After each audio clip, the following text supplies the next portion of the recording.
دین کا اصول یہ ہے کہ نیکیاں تجارت نہیں ہوتی، دو طرفہ نہیں کہ وہ کرے گا تو پھر میں بھی کروں گا۔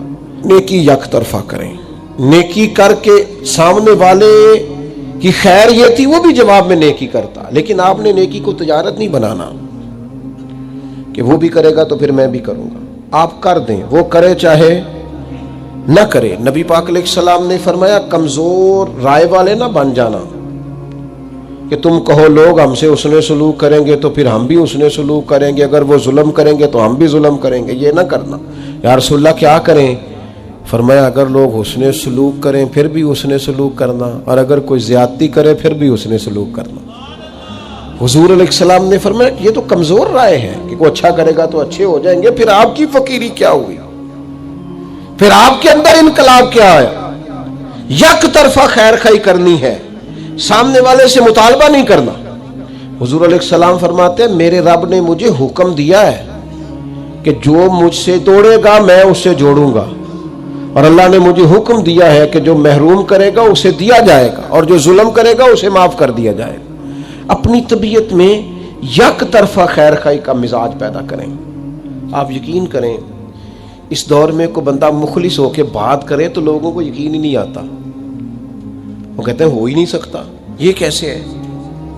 یعنی رسول اللہ صلی اللہ علیہ وسلم کی امت میں کل خیر ختم ہو گئی ہے ہمارے خیال میں، معاذ اللہ۔ مفاد پرستی نے اس قدر زیادہ ڈیرے ڈالے، کوئی کام بھی لوگ کرتے ہیں نا، آپ نے ناراض نہیں ہونا، لیکن بہت سارے لوگ آگے کہتے ہیں جی اللہ کا فضل ہے 5 نمازیں بھی پڑھتا ہوں، تسبیح بھی نکالتا ہوں، صدقہ بھی دیتا ہوں، کام پھر نہیں چلتا۔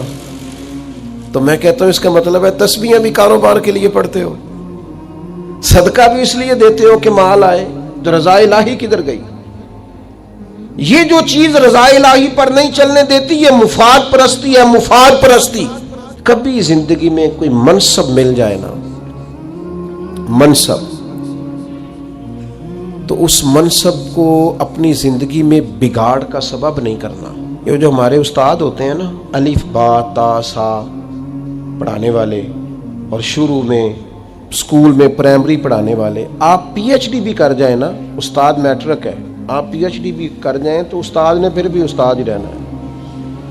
ہمیں نہ ذرا کوئی منصب ملتا ہے نہ ذرا، یعنی جو کل کو تنقید کر رہے ہوتے ہیں نا حکومت کچھ نہیں کر رہی، جب انہیں حکومت ملتی ہے نا پھر ان کو پتہ چلتا ہے اوہو کچھ ہو ہی نہیں سکتا، خزانہ ہی خالی ہے، حالات ہی خراب ہیں، پچھلوں نے کچھ نہیں کیا۔ منصب لوگوں کو ملتا ہے تو لوگوں کے پاس پیسے آتے ہیں تو پھر ان کو غریب بندہ ہی کو نہیں نظر آتا۔ جس کے پاس گاڑی ہو وہ کبھی نہیں کہے گا آپ سے کہ یار گجرانوالہ کرایہ بڑا ہو گیا ہے، کبھی نہیں کہے گا، کیونکہ اس کا مسئلہ پٹرول ہے، اس کا مسئلہ کرایہ نہیں ہے۔ ہوتا یہ ہے کہ منصب ملتا ہے تو لوگوں کی طبیعت میں بگاڑ آ جاتا ہے۔ کوئی تو ہو نا جو آپ کو کہے وہ ادھر آئے نا، اس میں بھی ایک لذت ہے اگر انسان کے منصب نے اس میں بگاڑ پیدا۔ ہمارے منصب ہماری طبیعتوں میں، بڑا ظالم نہیں جو اپنی اماں کو بھی کہتا ہے کہ میں حضرت ہوں، میں ٹیچر ہوں، میں مالدار ہوں، ابا جی کو بھی کہتا ہے۔ آپ کچھ بھی ہو جائیں، کہیں بھی چلے جائیں، وقت کے محدث اعظم بھی ہو جائیں، جنت پھر بھی ماں کے قدموں کے نیچے ہی ہے۔ کیسے ادھر ادھر ہو سکتے ہیں آپ؟ اپنے منصب کو کبھی بگاڑ کا سبب نہ بنائیں۔ میں تھوڑے دن کی بات ہے، ہمارے دوست کچھ پیار کرتے ہیں یہاں، زیادہ نہیں، تھوڑا سا ایک سسٹم ہے رمضان میں کچھ لوگوں کی مدد کرنے کا۔ تو میں یہ کچھ دن ہوئے سیڑھیاں چڑھ رہا تھا مسجد کی گلی میں سے عصر کی نماز کے لیے، تو ایک بوڑھے نے مجھے آواز، صاحب السلام علیکم، نکی جی گل کرنی سی۔ میں کیا حکم؟ وہ کدی کدائیں تھوڑے سنگی کو راشن دیندے نے روزے آج۔ میں نے کہا مل جائے گا آپ کو، رمضان آئے گا تو۔ کہنے لگے پہلو نہیں مل سکتا، راشن ونڈن والے اور لوگ کو عیدوں بعد بھی بھوک لگ دیجئے، پہلے نہیں مل سکتا۔ تو میں ان کا بازو تھام کے کونے میں لے گیا، میں نے کہا خیر ہے، وہ ایسا آدمی نہیں ہے کہ روایتی ہو، روایتی بندے کا پتہ چل جاتا ہے۔ میں نے کہا خیر ہے۔ کہنے لگے منڈا 40,000 کماندا ہے تے 34,000 تے گیس دا بل آ گیا، تے میں جنی واری راتی اٹھیا نا او دے کمرے دی بتی بلدی سی پئی، آندا تے نہیں بیچارہ تکلیف ہے۔ تو میں انہوں آکھیا پتر راشن آ جانا ہے تو بل دا کچھ ہیلا کر. تو میں کیا حضرت صاحب نو آکھاں گا کہ انہیں سنگیاں نو آکھن دوست منصب ملے ہیں تو ہمیں بھول ہی گیا ہے, دائیں بائیں ہمیں یاد ہی نہیں رہا. ہمارا خیال ہے سارا خرچہ ایم این اے صاحب ہی آ کے کریں گے, وہ تو پہلے پورا کریں گے جو انہوں نے لگایا ہے. غریبوں کے اشک کون پونجے گا, کون خیال کرے گا؟ تمہیں منصب ملا تم آگے چلے گئے, واپس آؤ اپنی سطح پر غور کرو. میرا مالک بڑا راضی ہوتا ہے جب غریب کے آنسو پوچھے جاتے ہیں. اللہ بڑا راضی ہوتا ہے جب بھوکے کو روٹی کھلائی جاتی ہے. میرے مرشد کریم غوث پاک فرماتے ہیں میں نے 50 سال دین پڑھایا ہے, میں اس نتیجے پہ پہنچا ہوں رب سب سے جلدی اس وقت راضی ہوتا ہے جب تم بھوکے کو کھانا کھلاتے ہو. اللہ اس وقت راضی ہوتا ہے. اپنے آپ کو بہت بڑا نہ سمجھ لو یار, آؤ تھوڑی تھوڑی کر کے مدد کریں لوگوں, اور اپنے اپنے تحت کر لو, اپنے اپنے گلی محلے میں کر لو, اپنے اپنے ہاتھ سے کر لو, لیکن بھولنا چھوڑ دو. ہم بھول جاتے ہیں, وہ ذرا پیسے آتے ہیں تو لوگ گاؤں کی رہائش ہی چھوڑ دیتے ہیں, وہ جا کے کسی سوسائٹی میں گھر بنا لیتے ہیں, انہیں پھر غریب نظر ہی کوئی نہیں آتا. وہ ادھر رہے ہیں تو انہیں نظر آئے نا. حضرت عمر کا دور خلافت تھا, کنز المال میں روایت ہے, میں یہ روایت 100 دفعہ پڑھی ہوگی میں نے, بڑی پرانی اور رج کے پڑھتا ہوں. کچھ چیزیں بندہ اپنے لیے نہیں پڑھتا.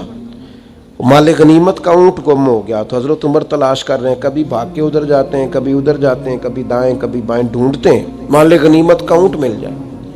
تو ایک شخص نے سیدنا فاروق رضی اللہ عنہ کی عالی مرتبت خدمت میں, حضور کدھر بھاگ رہے ہیں؟ فرمایا وہ مال غنیمت کا اونٹ گم ہو گیا. تو عام سی بات تھی, لوگ کہتے نہیں کسی منڈے نو آگ چھڑو, کسی بچے نو کہہ دیو, تو فوراً کا جناب کسی غلام کو کہہ دیتے.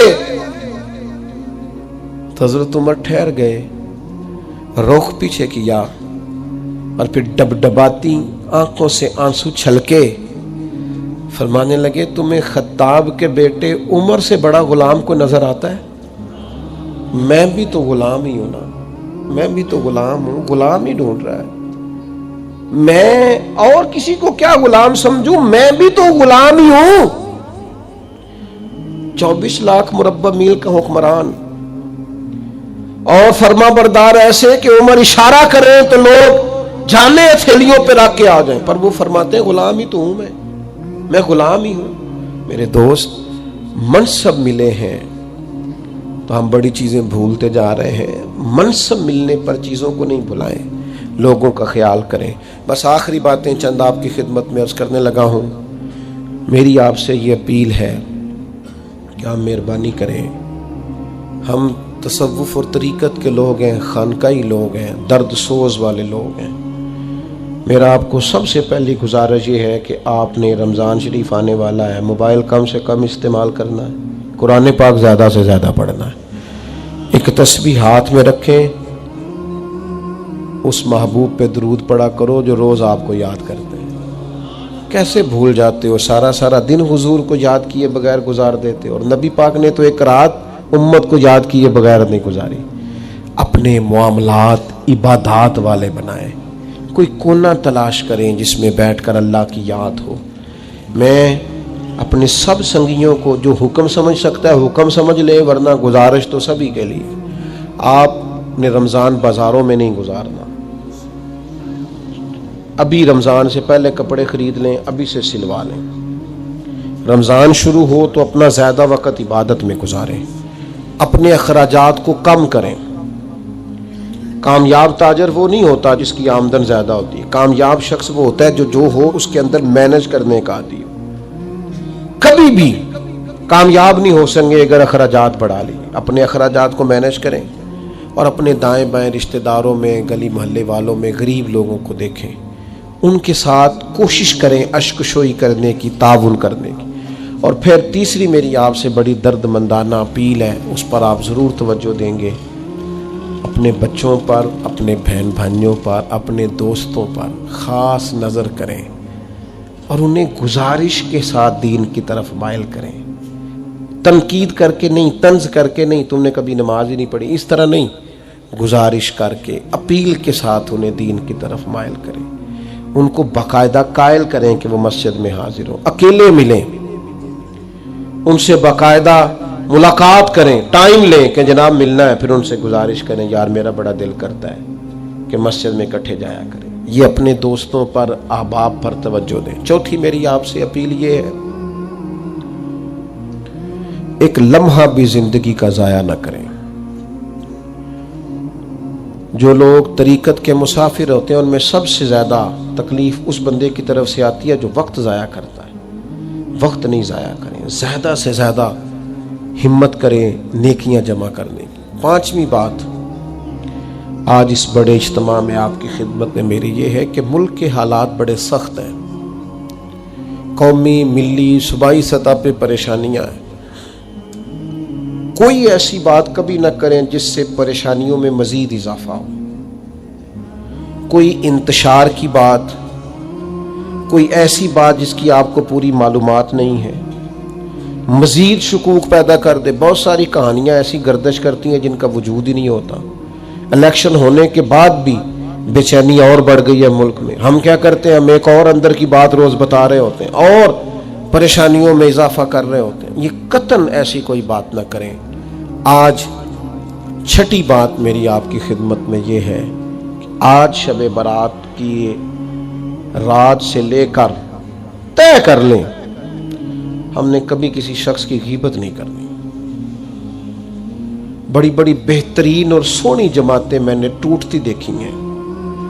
خانقاہی نظم میں آیا بندہ، درویشی کے قریب گیا بندہ، حضور کی محبت میں رونے والا بندہ، وہ دو بندے جو بازو پکڑ کے سائیڈ پہ لے جاتے ہیں نا، کہندے یار تیرے نے ایک گل کرنی تھی، ویکھی پتہ ہوتے کی ہویا ہے، ان کو پتہ ہی نہیں تم نے ان کا دل پھاڑ کے رکھ دیا، تم نے اتنا بڑا شیطان دل پہ بٹھا دیا ہے کہ وہ دین کے راستے میں رکاوٹ بن گیا۔ اتنا بڑا جرم کیا تم نے۔ اس لیے کہا گیا کہ یہ غیبت زنا سے زیادہ خطرناک چیز ہے اور گندی چیز ہے۔ خدا را اس سے بچیں، گروپنگ نہ کریں، کسی جگہ گروپنگ نہ کریں، ورنہ اور لوگ آگے نکل جائیں گے، گروپنگ کرنے والا بندہ پیچھے رہ جائے۔ کسی جگہ بھی خاندانوں میں، قبیلوں میں، جماعتوں میں گروپ بندی کا حصہ نہ بنے، اس سے بچ جائیں کسی طریقے۔ میں نے دیکھا ہے دوستوں کے اندر رہ کے کٹھے کھانا کھا کے ایک دوسرے کے خلاف اکسا رہے ہوتے ہیں۔ اتنی بڑی بددیانتی، ڈر نہیں لگتا اللہ سے۔ اور ایک تڑپ کے آپ کی خدمت میں عرض کرتا ہوں، ایک روٹی کھاؤ دن کی، لیکن رزق کو اچھی طرح چھان کے ٹٹول کے دیکھ لو، حرام کا لقمہ نہیں جانا چاہیے۔ کچھ نہیں آپ زندگی میں حاصل کر سکتے اگر آپ کا رزق پاک نہیں ہے۔ میں نے پہلے بھی کہا تھا، پھر کہتا ہوں، لاکھوں لوگ شب برات پہ توبہ کرتے ہیں، استغفار کرتے ہیں، لیکن اگر صبح جھوٹ ہی نہیں چھوڑنا تو کس کے سامنے کہانی بنا رہے ہو؟ اگر حرام ہی نہیں چھوڑنا تو اونچی اونچی آواز میں چیخے مار کے رونے کا معنی کیا ہے؟ کس کو دھوکہ دے رہے ہو؟ خدا را اللہ کے حضور تو کم از کم حاضر ہو کے سچی بات کرو، رب کی بارگاہ کے اندر تو سچی بات کرو۔ اپنی طبیعت کو بدلو یار۔ بڑی باتیں ہو گئیں، بڑی تقریریں ہو گئیں، بڑے بات سن لیے، میں نے 30 سال سے مولوی سنے، 40 سال سے فلاں کیا، نتیجہ کیا ہے؟ میں اپنی اس خانقاہ سے وابستہ دوستوں سے، اور آپ جتنے آئے ہیں سارے پیار والے ہیں، سب سے اپیل کروں گا، تقریریں چھوٹی اور عمل زیادہ، عمل والی زندگی گزاریں۔ اللہ تعالی ہماری حاضری کو قبول فرمائے۔